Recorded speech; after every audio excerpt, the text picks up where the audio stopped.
Okay. There's one more thing to do. Yeah, we're not done yet. A little bit more intently, and you're probably a little bit slower in your responses.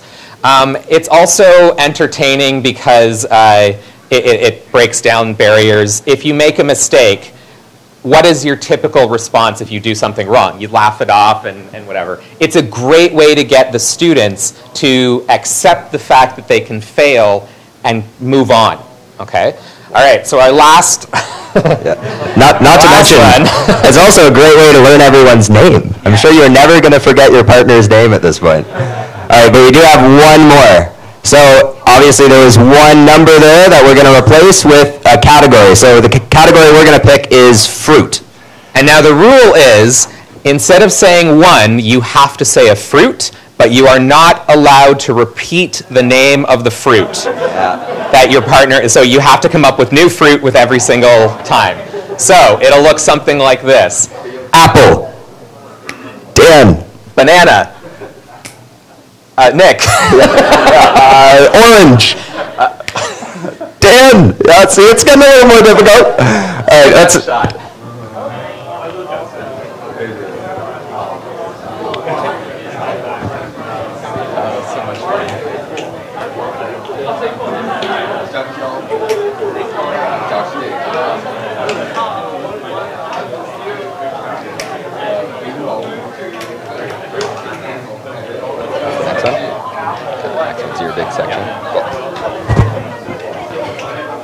Okay, so everyone can sit down again. So, how did that feel?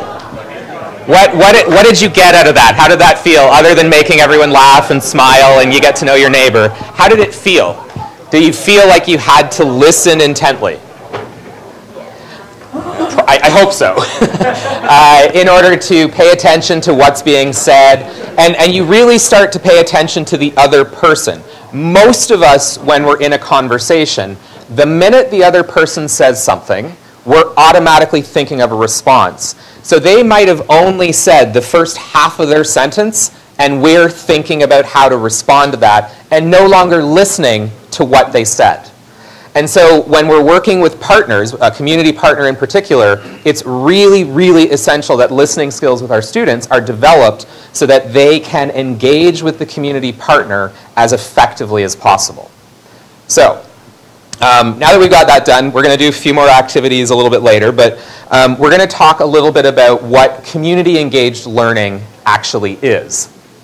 So in a nutshell, community-engaged learning is really the idea that we bring a community partner into the academic setting.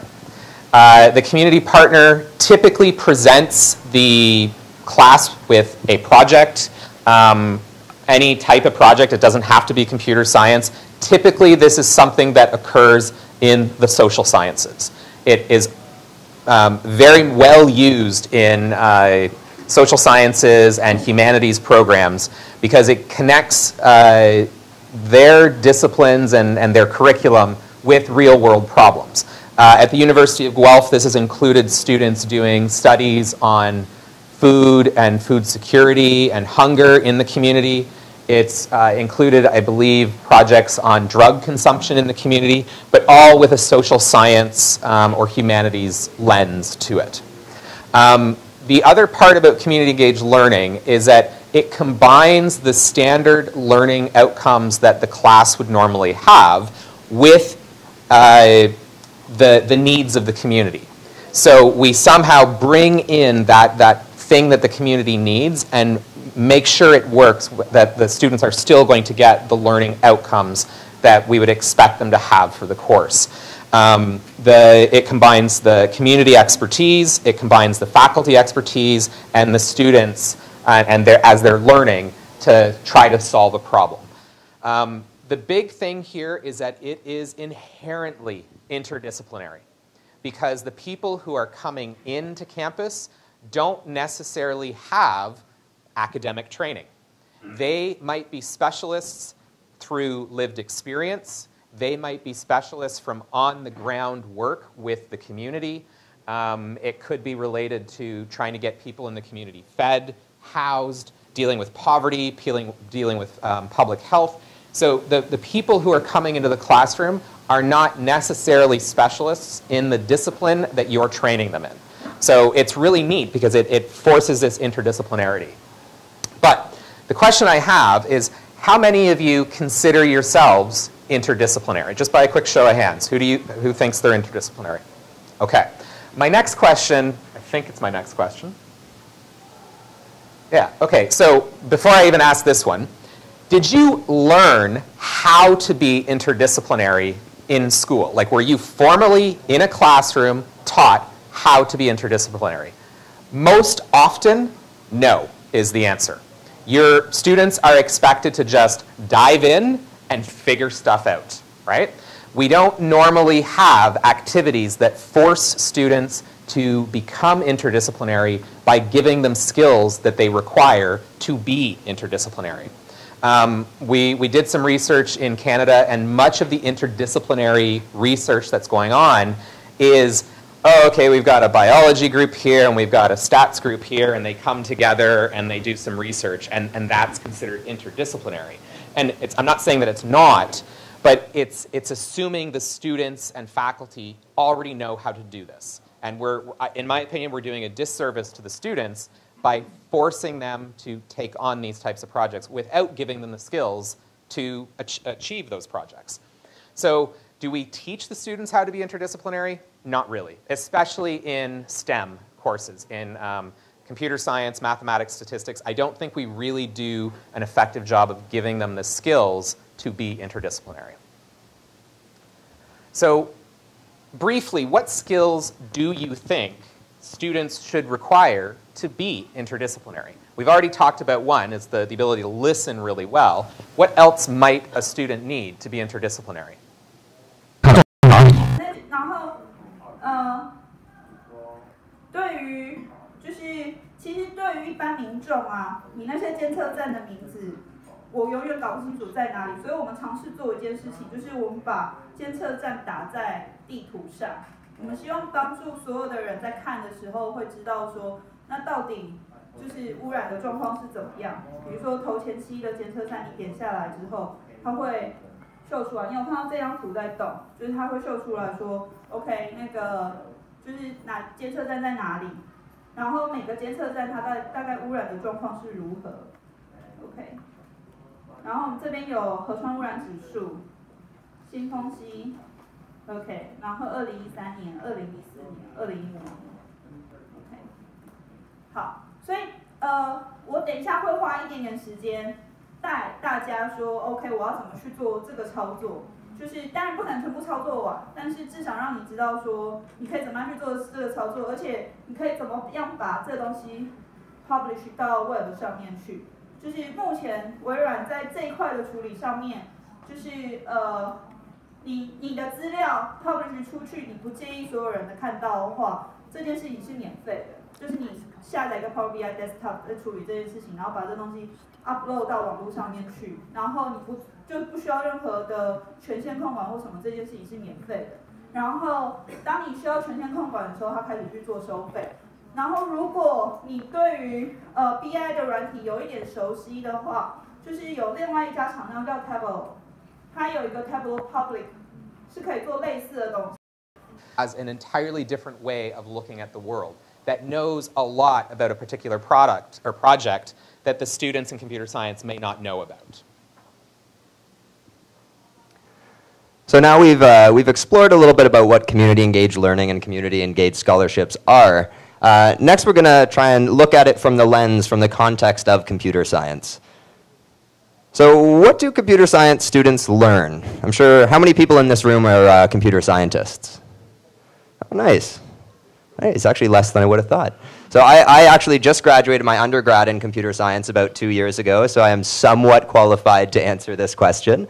But we generally learn these very hard skills. You know, I learned C, Java, PHP, MySQL, all these different languages and different syntaxes. We learned database management and database design and how to work through all these kind of discrete problems.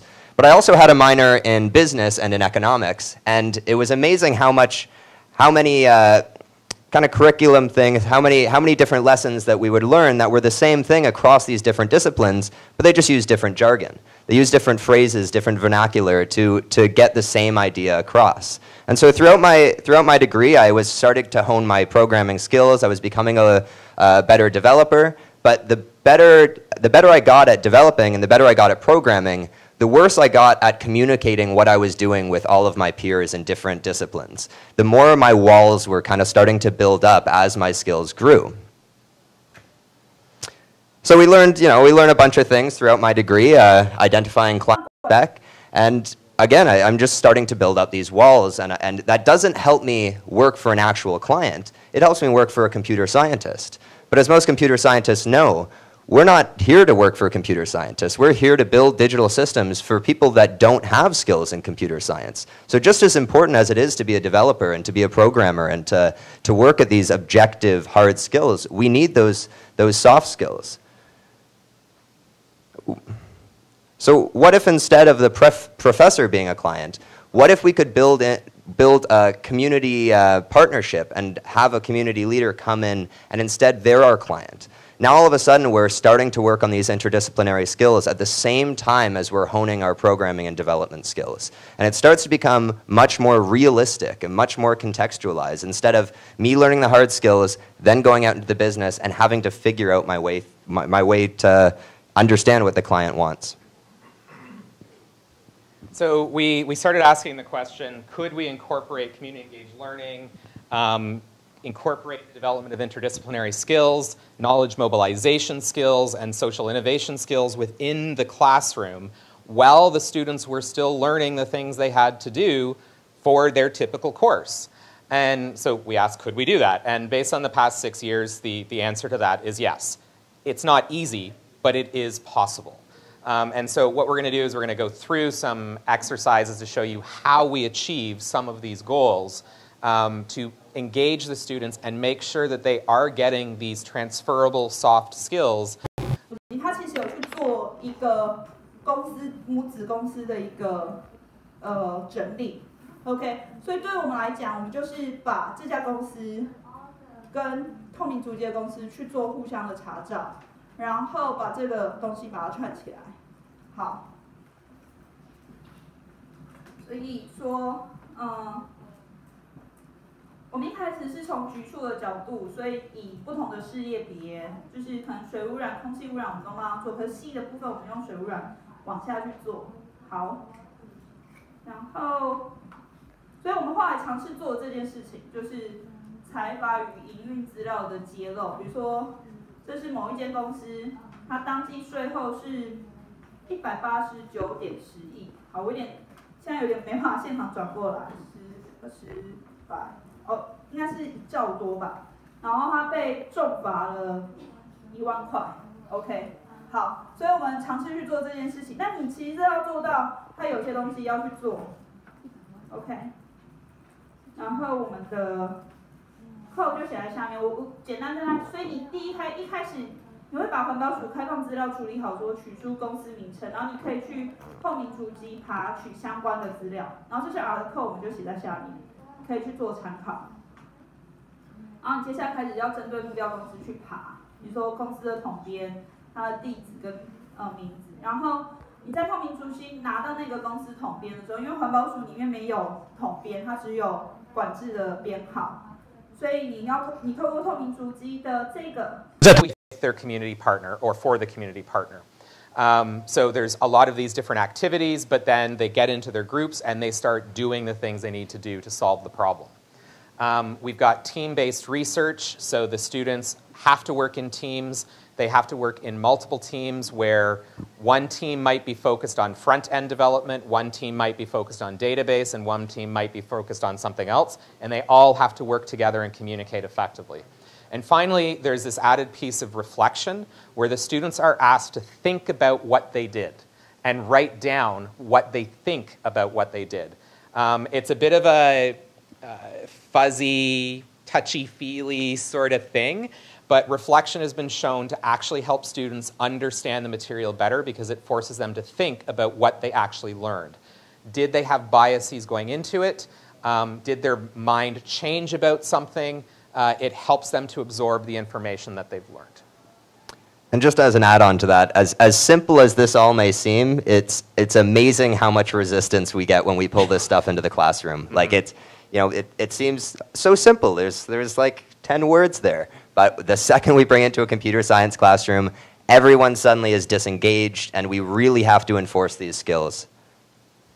So we've been doing a lot of talking. So we're going to move into our next little activity. So I'll get Dan to explain this, but if anybody needs a pen and paper, this activity does require a pen and paper. So if you need one, just throw up your hand, and I can come around and bring you one. Okay, so this activity is about collaboration and the difference between a requirement and an instruction. We don't want them building instructions when they're collecting requirements. An instruction means that every single person is going to produce the exact same thing because the instructions tell you how to do it. We want them to discuss what needs to be built. So what we're going to do is we're going to look at some requirements here. This does double, though, as a collaboration and sort of opening ourselves up to other ways of looking at the world. So it doubles as that. But this is your task. So based on these instructions, you need to draw this person.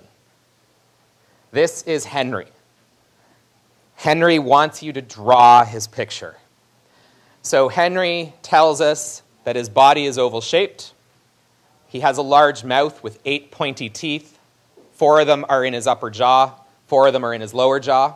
He has 2 arms that have 2 fingers each. He has 7 blue spots on his belly. He has 2 legs that are slightly bowed away from the center line of his body. He has 2 wings, each with 3 points on the trailing edge. And he has 2 eyes, each of which is on its own stalk extending from his head. So take a moment, read those again, and start drawing Henry. Don't worry, this is not an art competition. Just draw. It's not a problem. And we give this to the students, and of course they giggle. They're like, what does this have to do with computer science? But this is like requirements. I'm not... 这个资料，你按 OK 之后，它会就帮你把，你看它就帮你把资料猜出来。OK， 所以如果你本身是一个不太会写程式，然后你觉得你目前程式上手的时间没有你想象中快的时候，你可以来这样做。然后还有另外一个优点，就是以前你如果在用 Excel 最痛苦的地方，其实你根本没办法 debug， 因为你所有东西操作完之后就操作完了，就是哪边出错或什么你完全不知道，或者是你哪里打错或写错你完全不知道，然后你整张表改了它就改。可是，在 Power BI 它右边这边，就是你做的每个 step， 它都呈现在上面。所以我刚才做了一个把栏位去做切分的部分，但其实我其实不想要做这件事情，我只需要这边去做打叉。OK， 你就看到它回去。然后通常你在资料处理很多的时候，你可以有一些 minor 的改变，你可以回去前面某几步，在这边按下去之后，就是你可以去做操作的一些调整。好，我觉得它的几个比较大的好处，然后还有它提供的功能比较多。然后我们现在其实只需要一些栏位，我这边按一下 Choose Columns。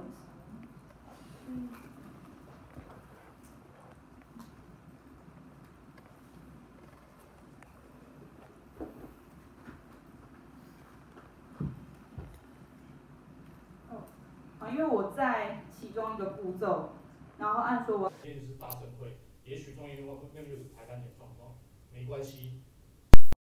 可是到你完成载课以后呢，我帮你做精准的行销，你可以自己衡量说，我有个30分钟之内哪个地方有客人，跟分析一旦发生的话，中校夫妻那个转成量是高达了400多倍。换句话说，这件事情是可以通过数据的力量来改善监测成绩的。那好，由我们们就一起跳坑吧。后来我们就真的和电脑工会、和高雄市政府一起去拜会建车业者。那我们设定的目标是高雄市的建车业者，跟台北市不太一样。高雄的建车业者其实草根性比较重一点，因为过去来说他们是一个地方的服务单位，他们是一个营利单位，所以老实说，穿着西装走入那个就是充满烟味的会议室，或者是会嚼鼻梁的那个，我也蛮害怕的。可是当他知道说，原来这个事情是可以高雄市政府甚至包含业者有更好的方式的话，他们居然免费的提供我们将近1年的资料进行分析。这件事情我们想也想不到，电脑工会也没想过，高雄政府也没有想过这样的事情。所以说后续我们真的签订了将近5家的监测业者，大家一起来媒合这样的事情。只有一个条款是什么？就是说 A 业者他希望说我把资料给你，你不要把我的营业的特性的部分公布给其他业者，会造成我的恶性竞争。我们也理解这样的事情，所以说后续在做资料交换和应用的部分，我们都把这个各自的部分尽量不要掉。既然在讲公民力量，我们就不得不去重视相关的治安议题。所以说，另外一个场次，如果大家有兴趣的话，可以去听。那后续的部分，甚至到底我家附近那个违章工厂到底有没有影响我在喝的水？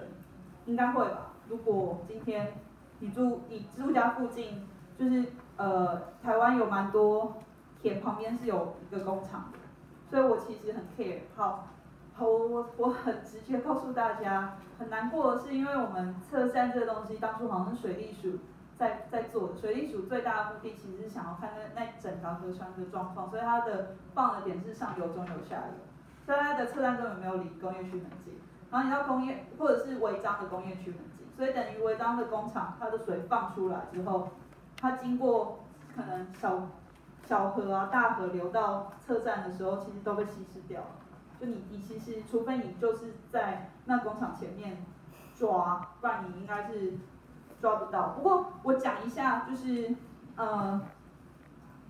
如果今天这几个工厂是在科学园区或工业区之内，就是园区原则上是有很强烈的规定，在它的排放口上面是有一个监测，所以原则上应该是不会有问题。但是在今年3、4月的时候，我不知道你们有看到环保署去抓6轻的那个空气排放，然后它那空气排放是直接在那个烟囱口嘛，然后那个讯息直接丢到环保署去。可是其实那家厂商帮6轻做了一个 payroll 的 system， 就是他们内部中控是有实际上那个烟囱。Now, someone in social and political science will read this and go, yeah! How many in this room have any clue what this says? There might be one person, okay. Most of us look at this and we're like, there's a lot of big words in here. And we're not saying these big words are bad. These words are used so that we can quickly communicate within our discipline. But when it comes to talking to people outside of our discipline, it completely stops communication. Because if someone said this to me, I'd be like, I don't know what you're saying. And I'd probably pretend I knew what they were saying, and I'd get nothing out of the conversation other than I'd be nodding, going, yeah, sure, you know.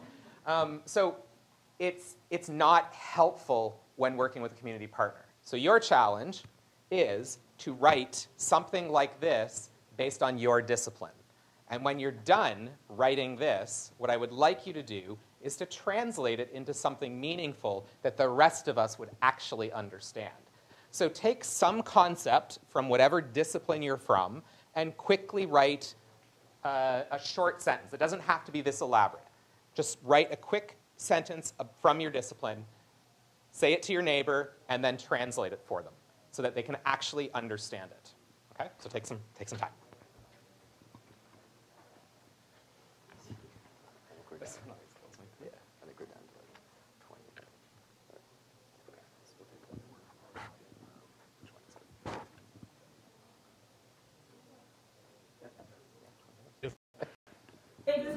他可能点不足之后，他会就是做zoom in跟zoom out。好，有人想要学这个但没跟上吗？可以举手。没有吗 ？OK， 好。然后所以对我来说，我可能需要的是，你去看到我们那时候做的内容，我们实际上有把测试之后的资料列出来，而且我们放了一个那个 KPI 的线 ，OK， 好，所以你可以在这边选择，也许你要 line 的图、点的图或 bar 的图都可以。当你点下来之后，他会问你说你的轴线要放什么。我把测站名称放上来，然后我想要看河川污染指数。OK， 好，他把河川污染指数呈现上来。然后我提醒大家，就是在预设的时候它是用加总，所以原则上你可能也许用平均或中位数。好，我不太确定现场的人对平均跟中位数熟不熟悉。我问一下，就是好，我举一个非常经典的例子。为什么大家在笑？就是因为我发现这件事情好像不一定每个人都知道。虽然我记得国中可能数学上学期就讲过，高中数学的第一学期的上学期也讲过。好，年初的时候，我应该讲说，我觉得。Topic. So we're training people to build these walls and not to build bridges. So we're going to just move on. So that, if you've got a technical sentence and you want to share with us later, we'll take a look at it. But we're going to move on just because of time. We're going to talk about some of the case studies that have happened at the University of Guelph. So there's 3 in particular. I've got 3 videos. They're all in the slides, so if you want to watch the videos later, please do. The very first one is a project called Farm to Fork. And the general idea was I was working with a community partner. In this particular situation, it was, their logo's not up there, but it was the Guelph Wellington Food Roundtable. And they had identified a problem that upwards of 1 in almost 5 households in Guelph were not getting enough food. And Guelph is a relatively affluent community, so this is a pretty staggering number.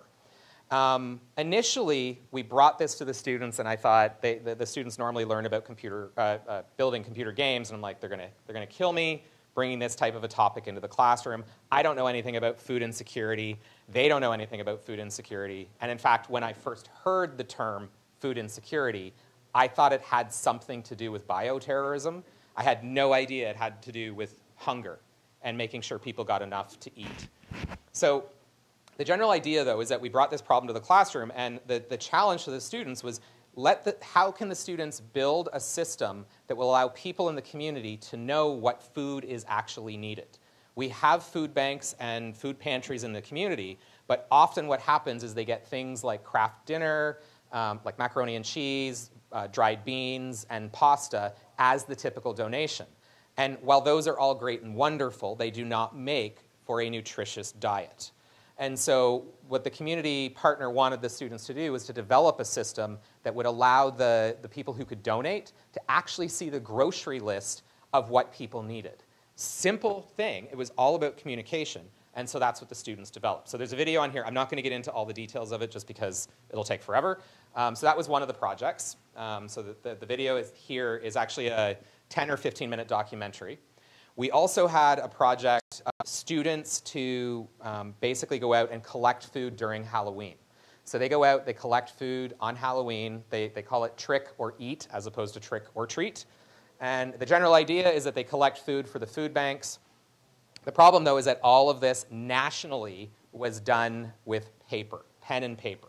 And so the organization was trying to manage thousands of students to go out and collect food on Halloween.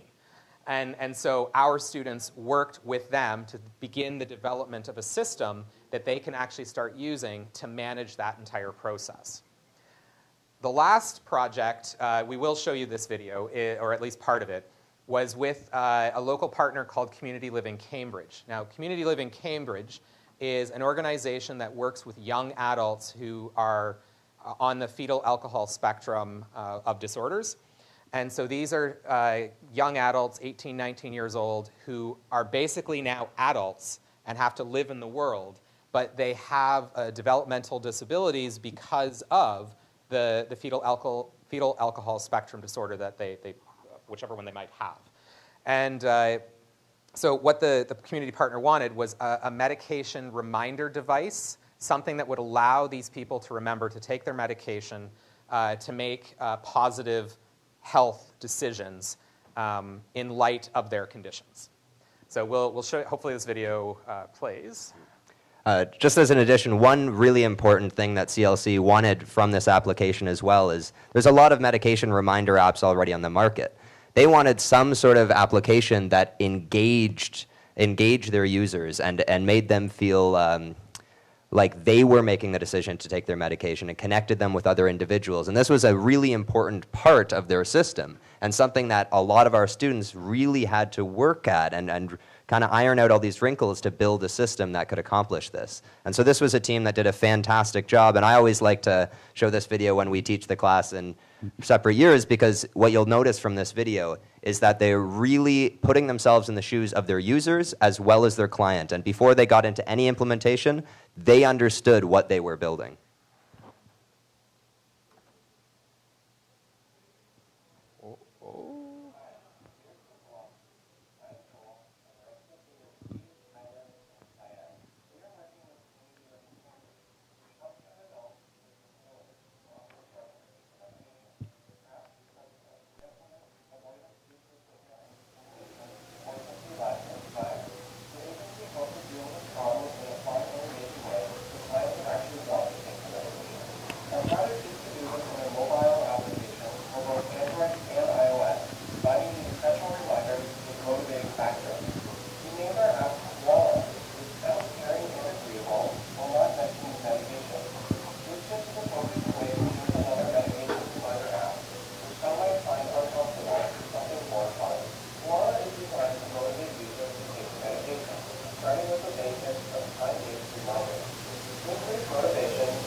So we're going to stop it there.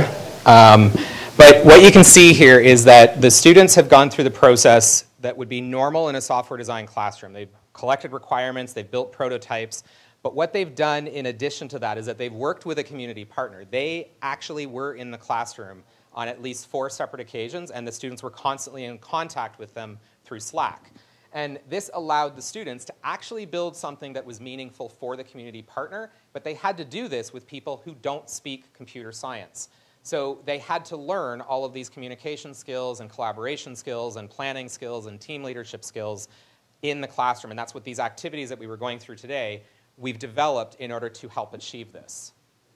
I'd also like to add, these are third-year students that often haven't built anything like this. And because we empowered them and gave them, and they felt a sense of ownership over their product, and they felt proud of it, that all of a sudden they were able to accomplish things in development and in programming that wouldn't have been able to be accomplished in any other sort of classroom. Plus, they actually got a real product out of it.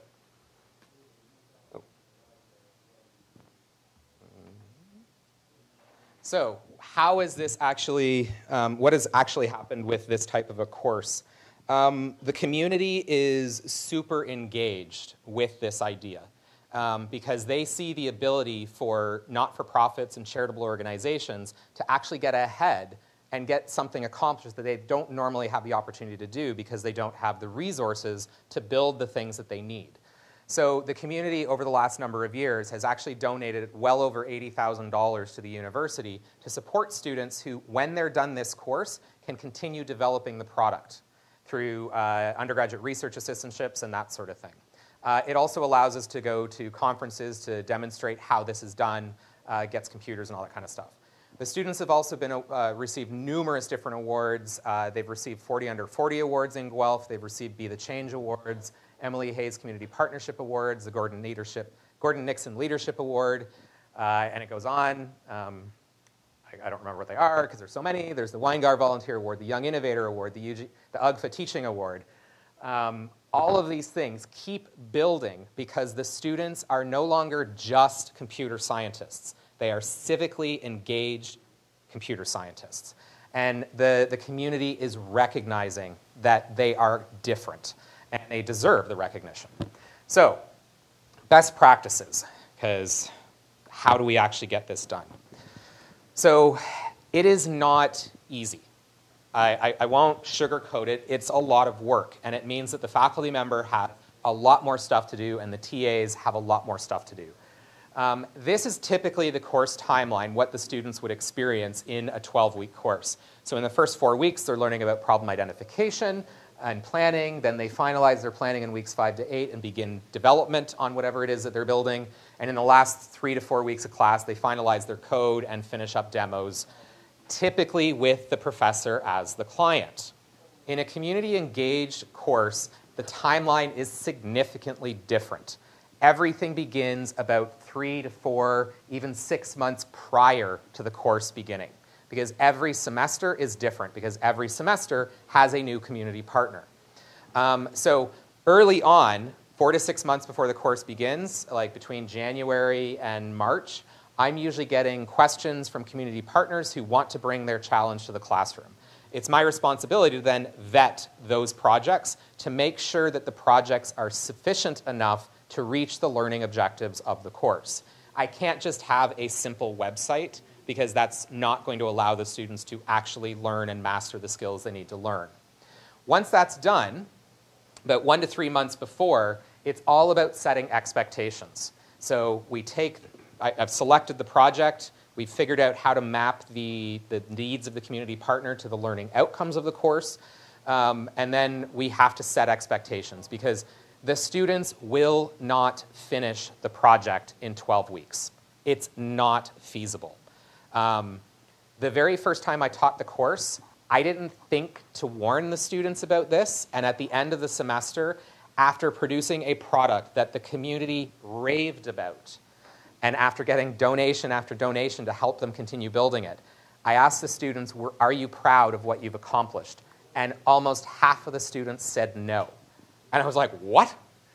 And they said no because they expected to finish the project in 12 weeks. I'm like, no. So now I know I have to build that into the course to manage the expectations. So 1 to 3 months prior, this is mostly setting expectations for me and setting expectations with the community partner. Then the class begins. So what you just saw in the previous slide, that's all in here, but the community partner takes part in all of this. After the course is complete, it's often the case that several of the students want to do independent study courses, and they take on the project a little bit further and get more course credit for it. So the projects can continue living, and out of the 6 times I've taught the course, 4 of the projects have continued beyond the classroom. It means a lot of work because I've got now 4 projects that I have to manage, but it's a lot of fun and the students get a lot out of it. So this is what I experience and what the community partner experiences. It's really important that every class contributes to the final deliverable. So the students are actively doing things to achieve their learning outcome and to achieve what they need to achieve for the community partner. Normally, this is another really important thing. Normally, the professor, teaching assistants, and the students are really the only actors in the classroom. In a community-engaged scholarship classroom, the community partner is an active participant. They come in at the beginning of the semester and they talk to the students and say, this is our challenge. I don't tell the students what the challenge is. The community partner comes in and they do it. And the students then have an entire class to ask the community partner as many questions as they possibly can to figure out exactly what needs to be built. Throughout the semester, there's constant interaction with the community partners so that we can make sure that we are on course and doing what they need. And then they are in the classroom for paper prototyping sessions, wireframing sessions, and final presentations of the final product that the students have completed, or whatever they've managed to complete by the end of the semester. So community partners are absolutely essential in the classroom. They're not just outside telling me what's going on. They are active in the classroom. So that also requires management, because that's an extra set of bodies that you need to work with and get into the classroom. Ultimately, you have to look at your community partner as a part of the teaching team. They are bringing expertise in a domain that, in my case, I am not an expert in. I don't know enough about hunger or poverty or drug abuse or any other broad social challenge to be the expert in the classroom. That's why they are there, to provide the students with something different. So yeah, community partners are part of the teaching team. Of all of this, what I would suggest that needs to be done is managing of expectations is absolutely essential in this type of a classroom. Managing the community partners' expectations so they know that the project is not going to be complete by the end of the semester. It's the beginning of a process. Letting them know that there is a chance that none of the students are going to be interested in continuing this after the course is done. Because that has happened in one particular project, none of the students wanted to continue it. Another project that was discontinued wasn't because of the students discontinuing it, the partner didn't want to do it anymore because they felt that they didn't have the resources to do it. So managing the community partners' expectations is huge. Managing the students' expectations is absolutely essential. Reminding them constantly that I'm not expecting them to finish a fully functional website or mobile app. I'm expecting them to solve a problem. And those are two very different things. Finally, managing my own expectations. Because I'm often engaged with the community partner for 3 to 6 months prior to the course, I come into the course, I'm like, yeah, this is going to be so awesome. And sometimes the students are like, it's all right, you know, whatever. So sometimes, like, sometimes it hurts my heart a little bit. I'm like, what do you mean you're not that excited about this? This is amazing. And there's also the idea that you get students who, they push back on this idea because why am I doing this? Why aren't you just teaching me how to build typical software? This is stupid. And so there's that you have to get. So you get a little bit emotionally involved with this, and sometimes it hurts your heart a little bit. So managing expectations, absolutely. This is like for best practices. These are absolutely essential things that you need to do in a community engaged course. Just almost from the student's perspective, I was also one of those students that Dan asked at the end of the course, like, are you proud of what you did? And my response was kind of like, yeah, maybe, no, not really. But it's a bittersweet thing, because it's not that I'm not proud of what I accomplished. It's that my expectations for myself in this course and how much I believed in the project, I wanted to do so much more. And so it's unlike another course if someone said, yeah, I'm not proud of my project. This course, most individuals that say they're not proud of their project is because they didn't think they brought it to fruition. They didn't think they were able to do everything they could, and we can give them the opportunity to continue working on that project, and more often than not, they end up being proud of it. And kind of like, how cool is that the students are so engaged that they're disappointed they didn't finish an assignment? Like, that's kind of cool. Like, that's not something I typically get in a classroom. If a student doesn't finish an assignment, they're like, there you go. And they move on. But in this case, they're so engaged that they actually feel like they've let me down and let the community partner down because of their connection to it. So that to me is like super awesome. Yeah, I think that's one of the almost the best things about community engaged scholarship, that in any other course, if I didn't quite finish a project, it's, as long as I got an okay mark, because at the end of the day, my project is going in the garbage. It's not being used for anything else. It's a project just to prove how much I know. In this case, I want to prove how much I know, and I want to evaluate and develop a good product, but I know it's not going in the garbage at the end of the day. I know I'm not using an entire classroom of manpower and of human resources to build websites semester after semester to show that you can build a website and then have those websites go straight into the trash. Okay, so the last part, and hopefully, I'm not sure how much time we have left, but hopefully we'll be able to have a little bit of a discussion here, is some of the things that I see as outstanding issues with community-engaged learning. So, can you forward it to the next slide? Good, thanks. So, some of the things that still need to be explored. There are issues around intellectual property rights. Now, this one is mostly managed at the University of Guelph. Anything that the students create in the classroom, my understanding is that they own the intellectual property rights. Because we're working with community partners who are charitable organizations and not-for-profits, the students typically they don't have a problem with the fact that their intellectual property is being used to do better in the community. Nobody's making money off of these projects. So the students typically don't have an issue. If, however, students do have an issue, I have to give them some other project to work on. So this is another thing that you have to manage as running a community-engaged learning classroom. You have to be able to provide the students an alternative if they are fundamentally against doing this kind of work. To date, nobody has been against doing this kind of work, so even though I have little projects in the back of my mind, I've never had to deal with them, which has been awesome. Forced volunteerism.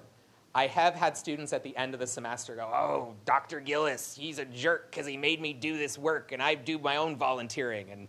And that's all great and wonderful, but to be perfectly honest, the students who have complained about that typically are there's only been a small number of them, and they typically have been the ones who haven't done well in the course to begin with. So I feel like it's not the volunteerism that they're having a problem with, they're having a problem with me, but it is still something that needs to be considered. It's almost a little like ironic and hypocritical as well. It's like the second that you have to build something and put it in the garbage, oh, they're fine with that, but somebody's going to use my product? Like, no, I want to get paid. So it's a little weird. Selecting of the community partner is a topic that needs more work, and it sort of ties in together with ethical considerations. So there is potential pushback, or there could be potential pushback from the students. If I were to bring a topic to the classroom and I ask the students to work with a particular community partner, and there are students in the classroom who are fundamentally opposed to what that community partner is trying to achieve, how do we address that? How do we deal with those ethical considerations? Maybe it's a religious issue. Maybe it's, they're just fun. Maybe they're, a big Trump supporter and they just don't want to help anybody. I don't know. We have to deal with those types of things in the classroom and provide other opportunities for the students in that situation. The last two is, I don't know if this is common here or not, but class size continues to get larger and larger and larger. And managing this type of a project in a big classroom is a challenge. And then we've finally got the long-term sustainability. Who's responsible for this code once the students have finished writing it and have moved on?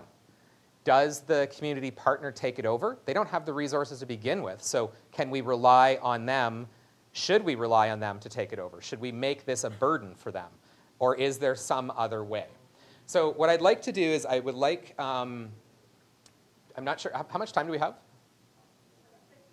15? Oh, perfect, okay. So I'd like to maybe have you in your, maybe in bigger than two, get together into groups, pick one of these topics, and what I want you to do is talk about potential ways of addressing these particular challenges. And the reason I want to do this is because I need help figuring out how to address some of these challenges. So you can pick any of these, or if you think that there's another one based on the conversation we've had so far, use that. And I just want you to brainstorm some ideas about how we might address some of these issues that come with a community-engaged classroom. Yep. I'm sorry. So in addition to these outstanding problems, I would like to add one that I'm also facing, is that how do we engage the community partners? Perfect. Absolutely.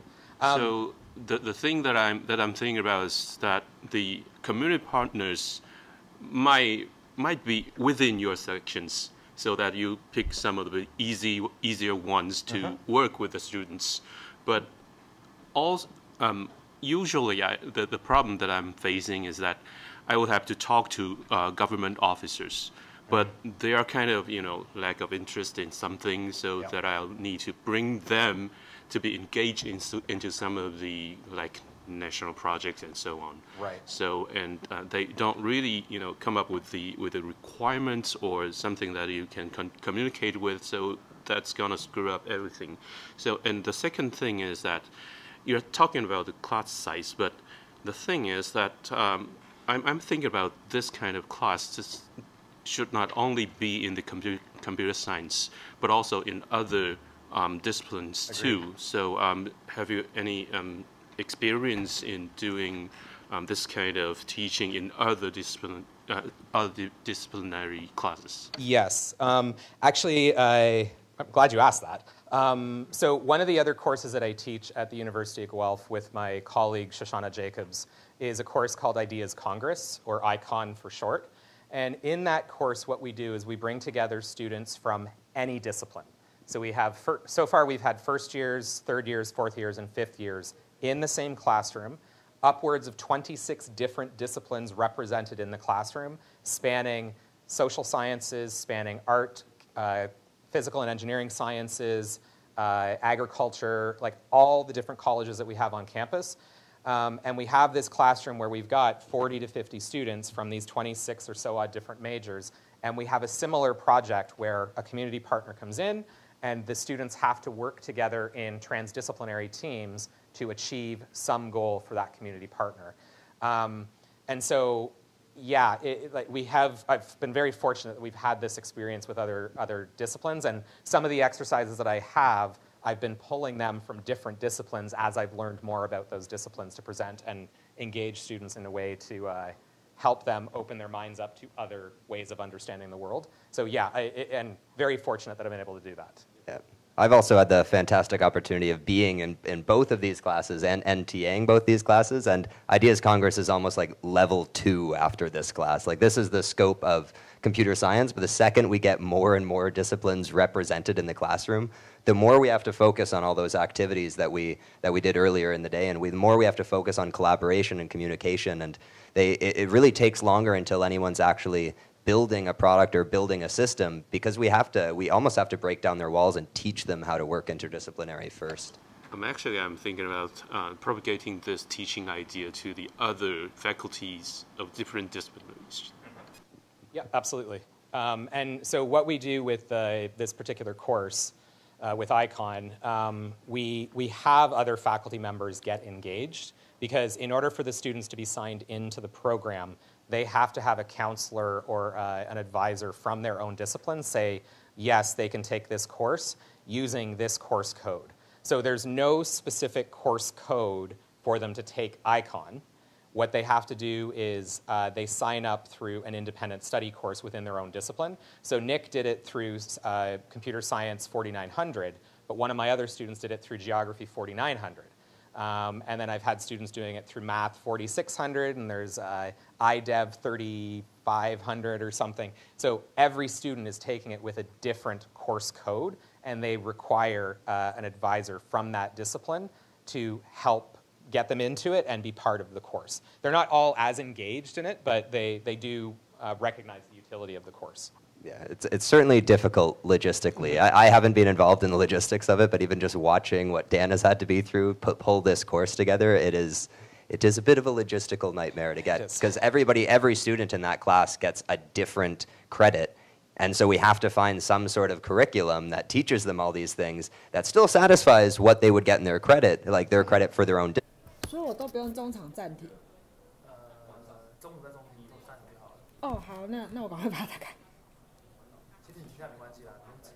我说就是你说按来按去，但是你就停了，就等到中场再开就好。哦，大家其实很多人在看直播的时候不知道现在这一状况，所以他会放着等，就算休息他放着等也没差。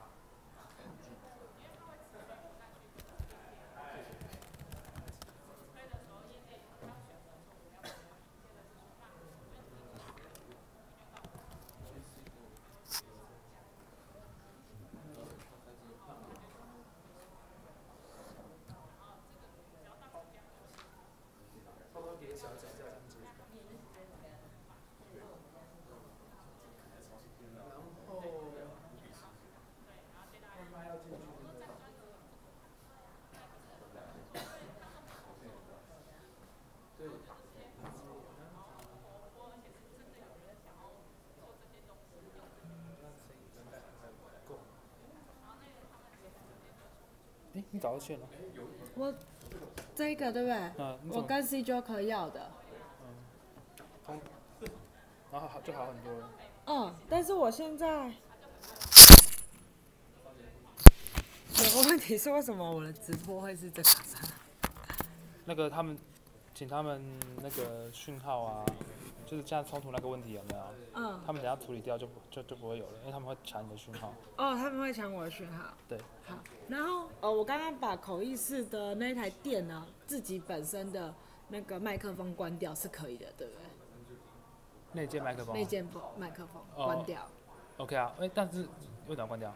因为刚刚 Stella 说会听得到他们聊天的声音，但他们耳机的麦克都关了，然后我们就一直在找，然后就发现说好像是那个笔电麦克风。他们那个里面应该要选一下那个。如果错了还是要跟我。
I'm noticing that as well on my end. It looks pretty good. I mean, right now it's running great.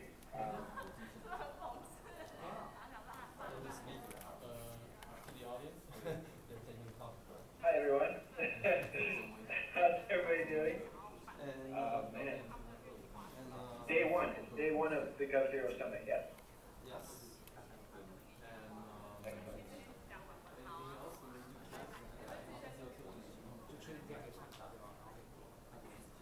So this is going to be the setup we're using tomorrow. Okay. I think you can hear me, then yeah.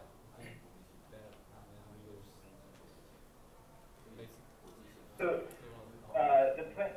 Do you need to see? So the plan is that. Sorry, go ahead. Do you need to see the face of other panelists, or is just the audience?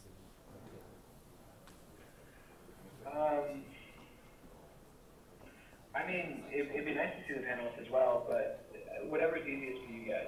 I'm pretty flexible. Oh,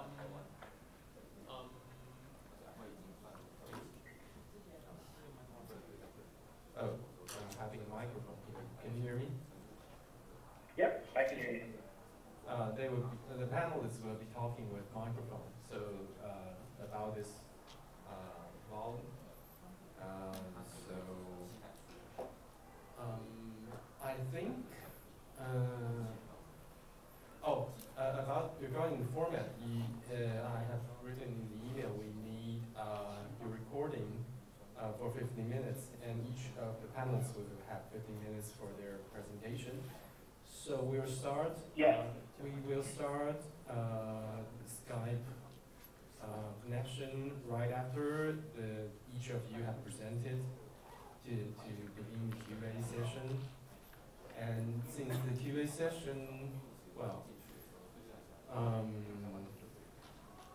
ideally Q&A session should the video should focus on the one who is speaking now. But I'm not sure if we can have that kind of control. And we need someone to handle the camera. Yeah. So we'll see. I mean, the way I would say it is, I mean, whatever, if it's possible, it would be great to see, like, if whoever else is presenting, I'd love to see their presentations, and when people are responding, yeah, it'd be great if the camera could shift to whoever's talking, but if that's not possible, if this is what works, you know, let's stick with what works. And let's not make it too complicated. Okay, so that's it. Nice meeting you. Thank you as well. My hope is, this has just been a very busy week for me. My hope is to put together the presentation and send it to you at some point tomorrow, probably 5-ish, hopefully, fingers crossed, it should be done by 5 or 6 p.m. Eastern Standard Time, which would be 5 or 6 a.m. Saturday, your time. Not a ton of time for translation around. I apologize, it's probably the fastest to you. But yes. Okay. Then that's it. Sounds good. All right. So, and just to understand the format, I believe from Andre's email, the idea was for me to send my presentation first, so it would just be played, and then each of the panelists will present, and then after all the panelists are gone, then we do a Q&A, or is it Q&A after each presentation? The Q&A will be after all presentations. So you will have we will have 4 presentations consecutively, and then Q&A session for everyone. Yeah. Okay, that sounds great. Okay, then that's it. See you tomorrow. The other question, I guess, is what time should we connect tomorrow? The presentation starts at 3:30. But my assumption is that we would want to connect before then to make sure the audio connection is good.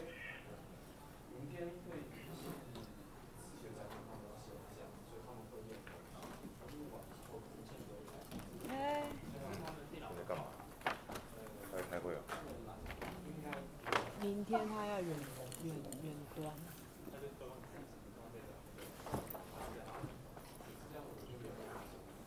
在谢里，啊，你的便当嘞？吃掉了。对啊。干嘛蒸便当来这边就有得吃？坏掉了，放哪去？跟我电脑摆在一起。我们还有摊位啊。刚我们问 CYJ 在站什么摊，他说你们的摊。黑脸的吧？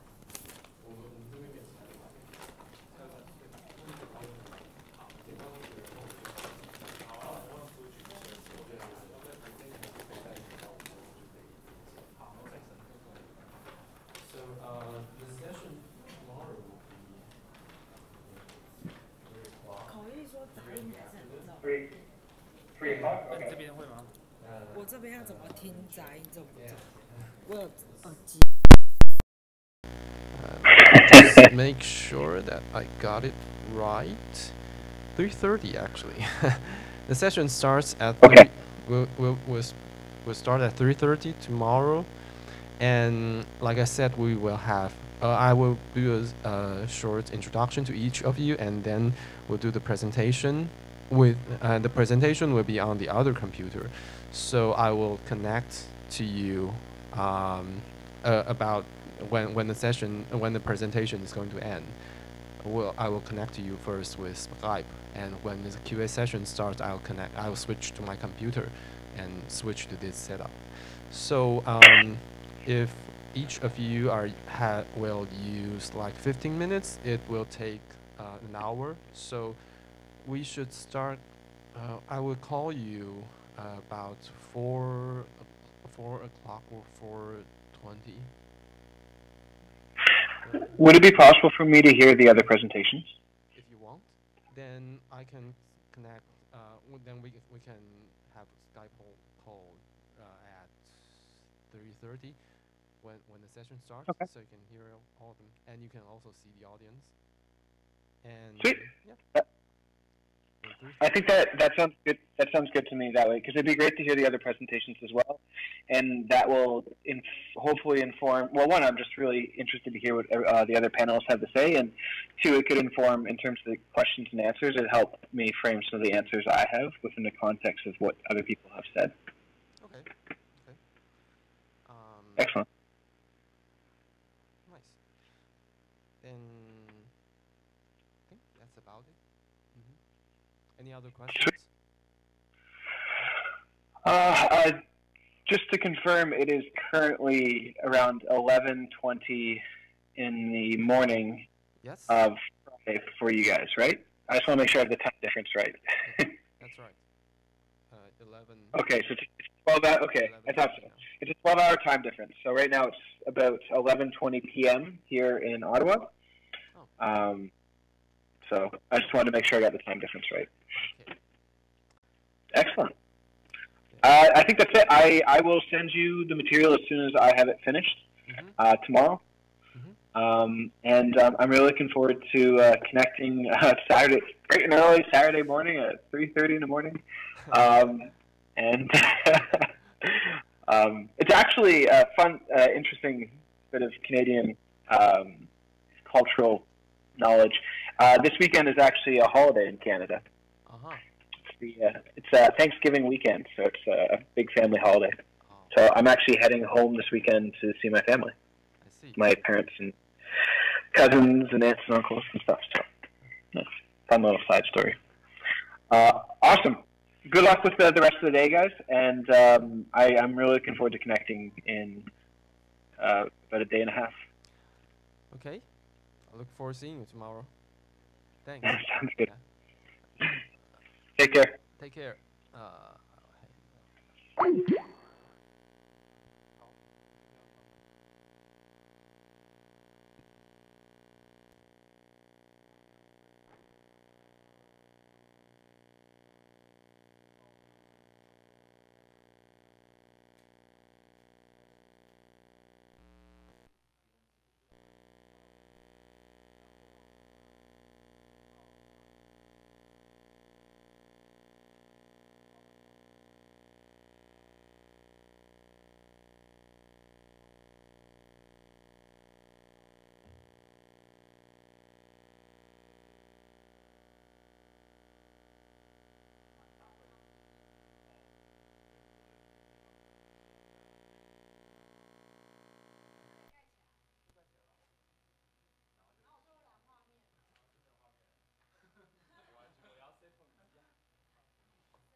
So it means that as soon as you have any kind of question, like there is some concept that is not clear, there is some idea that is not clear, my English is not clear, or I'm speaking quite fast, that happens quite often, please raise your hand and let's engage in a discussion.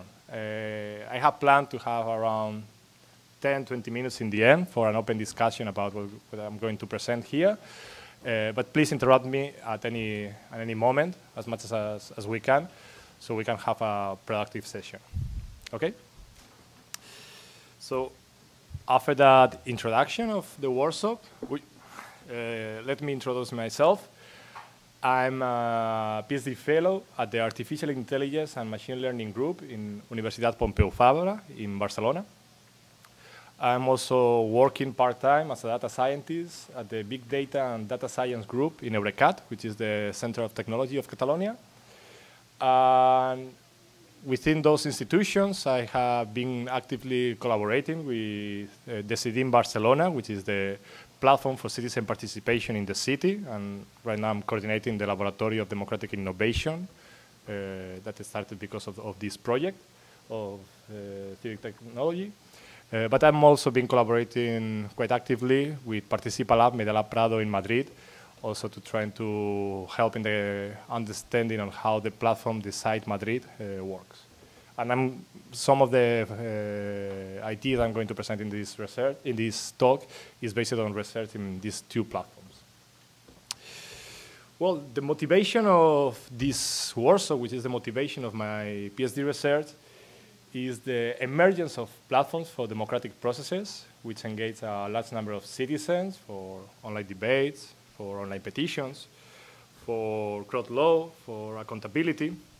I think here in Taiwan you have great examples of these kind of technologies and how we have been developing platforms for improving our democracy, and how now there is a web-based democracy aspect.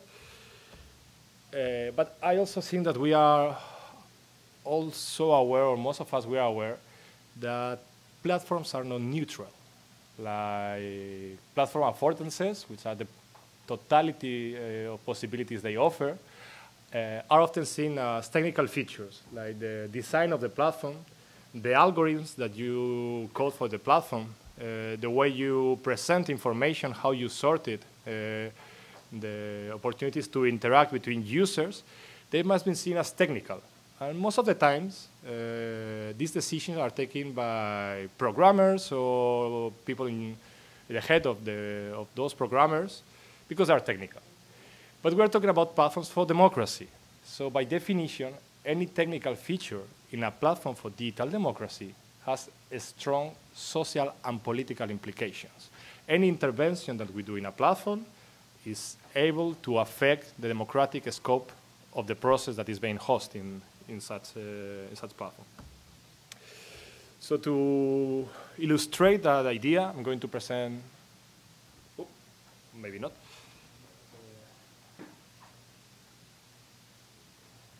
I think it touched a cable with my foot. Yeah, that works.